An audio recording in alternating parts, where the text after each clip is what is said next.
Things first, let's give all praises to Yahweh, Ba'ashem Yahweh Shai, Ba'ashem Rakah Kodash, double honors to the apostles and elders of Green Stone. Shalom to all the true worshippers worshiping in the spirit and in the truth, to wake up the elect of the nation of Israel, which are you so-called Native Americans, Hispanics, Latinos, and you so-called blacks, are the true biblical Israelites.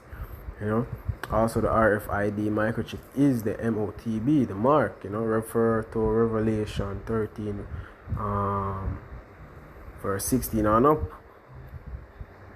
to know what they are, get a better idea, understanding of what the mark is, the mark of the is, and World War 3 is imminent, we're patiently waiting to see these people kill themselves, destroy themselves through the power of Yahweh Ba'ashem Shai.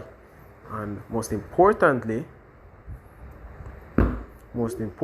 our big brother Yahweh Shai is about to make his debut return to exact judgment upon the wicked, and to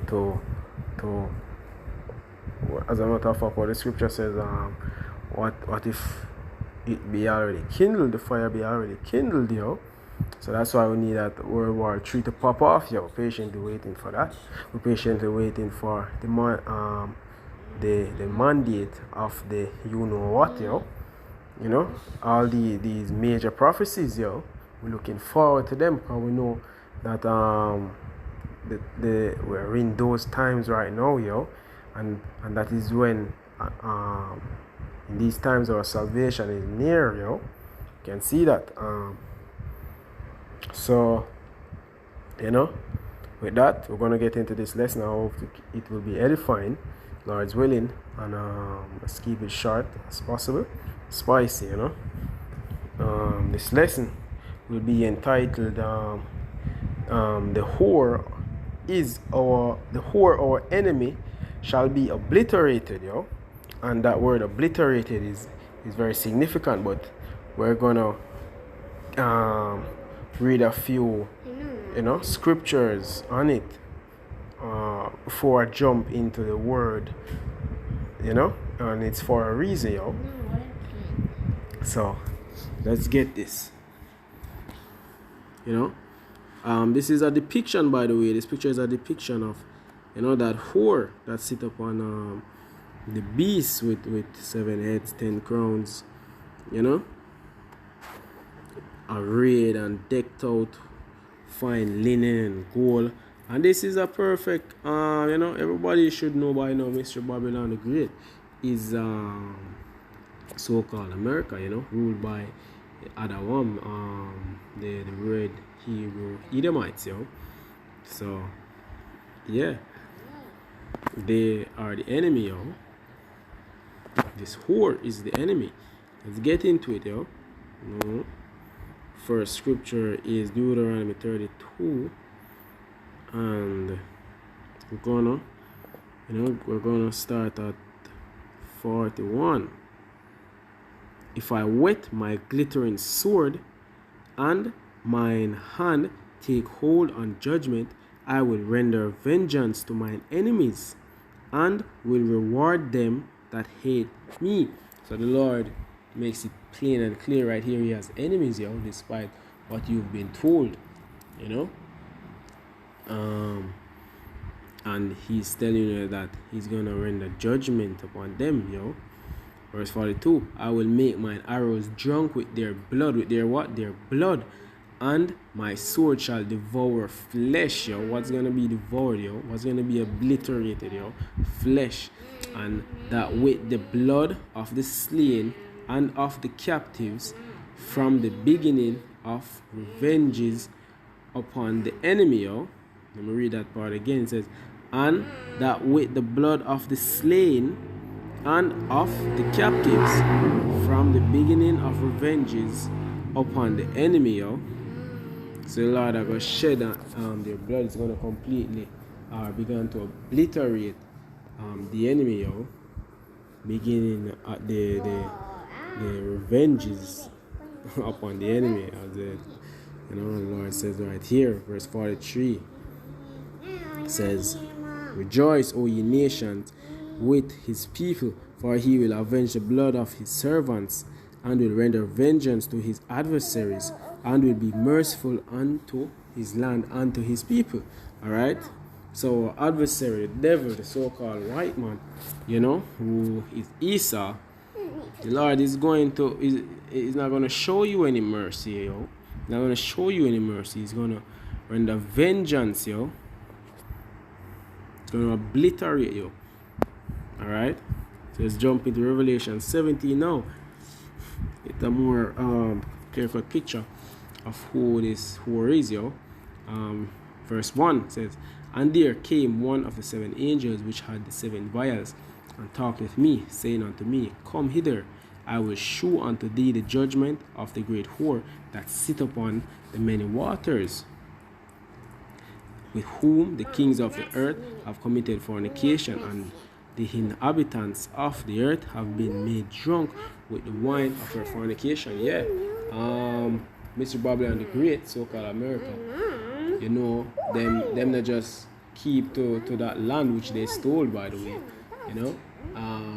They have to spread their venom, their poison throughout the entire earth, and they're gonna be judged for it.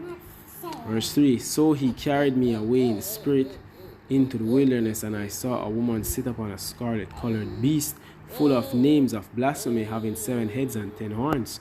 Let's get one more look at that bitch, yo. Right there. That's so-called America right there, yo. The Edomites,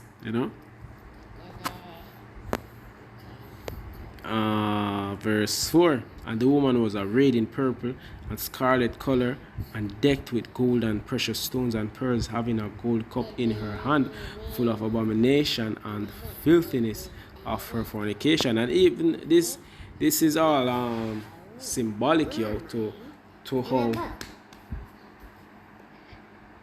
this is all symbolic to how Salakia for the noise, from a little one, if you heard.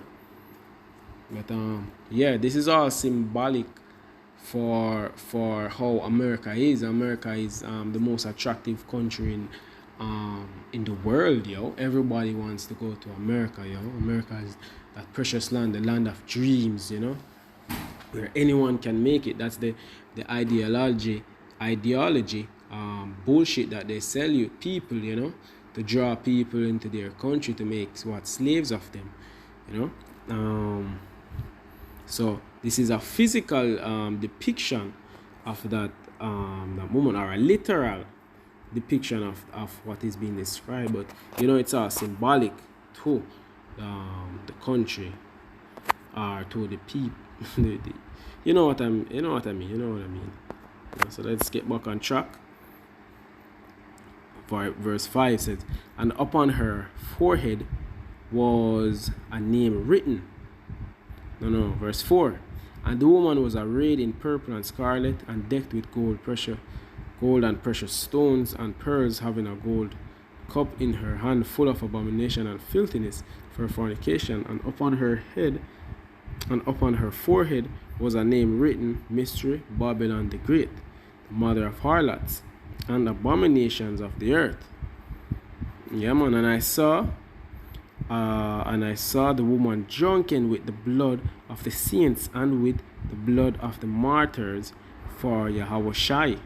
And when I saw her, I wondered with great admiration, yo. So yeah, we jump to verse to Revelation 18 now. It says, And after these things I saw another angel come down from heaven, having great power, and the earth was lightened with his glory. And he cried mightily with a strong voice, saying, Babylon the great is fallen, and is become the habitation of devils, and the hold of every foul spirit, and a cage of every unclean and hateful bird, yo. So this is where the judgment is befalling this whore, yo, where she's going to being obliterated, yo. Or should I say the beginning of her obliteration, Verse 3, For all nations have drunk of the wine of the wrath of her fornication, and the kings of the earth have committed fornication with her, and the merchants of the earth have waxed rich through the abundance of her delicacies. And I heard another voice from heaven saying, Come out of her, my people, that ye be not partakers of her sin, and that ye receive not of her plagues, for her sins have reached unto heaven, and the Most High hath remembered her iniquities. Reward her even as she rewarded you, and double unto her, double according to her works, in the cup which she hath filled to her double, which she had filled to her double. Yeah. So the obliteration of a begin. We are going to double to her what she did unto us in a righteous way, by not in the ways that they did to us. Verse 7 says, how much she had glorified herself and lived deliciously, so much torment and sorrow give her, for she said in her heart, I sit a queen and am no widow, and shall see no sorrow. Yeah, because her Mr. Babylon the Great, so-called America's borders have never been breached before, but they're about to be breached in the wickedest way possible, in the toughest way possible, I wish I could breach that. Verse 8, therefore shall her plagues come in one day, death and mourning and famine, and she shall be utterly burned with fire. For strong is the Lord, the Most High, who judgeth her. And the kings of the earth who have committed fornication and lived deliciously with her shall bewail her and lament for her when they shall see the smoke of her burning. We are going to stand afar off and see so-called America burn, Mr. Babylon the Great, thus said the Lord, and that is judgment. Verse 10 says, standing afar off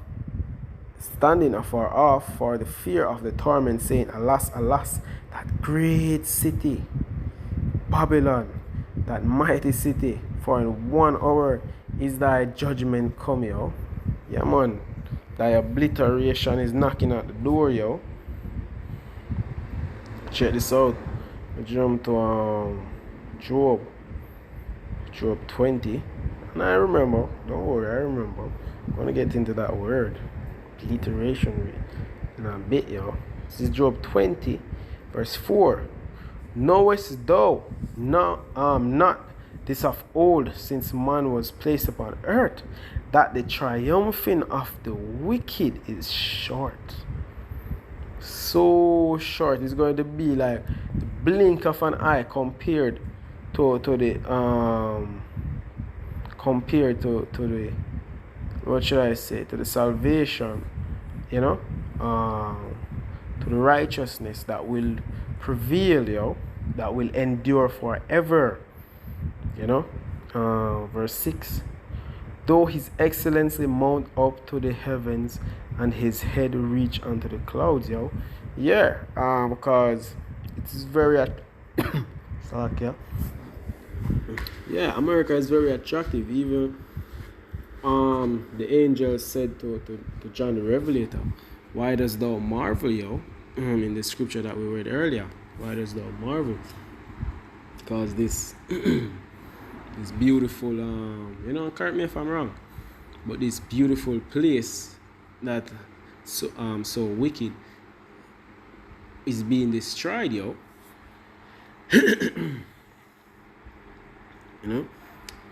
Let me get verse 7. It says, yet he shall perish forever like his own dung. They which have seen him shall say, where is he? He shall fly away as a dream, and shall not be found. Yea, he shall be chased away as a vision of the night. The eye also which saw him shall see him no more, neither shall his place any more behold him. That is the future for this whore, our enemy, our adversary, for the so-called white man, for for Esau, right? Now let's get the word obliteration, or obliterate. It's right here. I've obliterated. Pulled up already. It says 1a says to remove utterly from recognition or memory. We just read it in the scriptures, shall perish like on a dung. Verse 8 says, Job 20:8 says, he shall fly away as a dream and shall not be found. Yea, he shall be chased away as a vision of the night. Can't read that enough. It's beautiful news, B says, the definition B for obliterated says, to remove from existence, destroy utterly all trace, indication or significance of. So to remove from existence, to destroy all trace, that is the future of our enemy, the adversary, the devil, so-called white man, this whore, Mystery Babylon the Great. I hope that was, this was an edifying lesson. Once more, let's give all praises to Yahweh, Bashem Yahushai, Bashem Rakakadash, the blood of the apostles and elders of Raymond Stone, and shalom to all the true worshippers.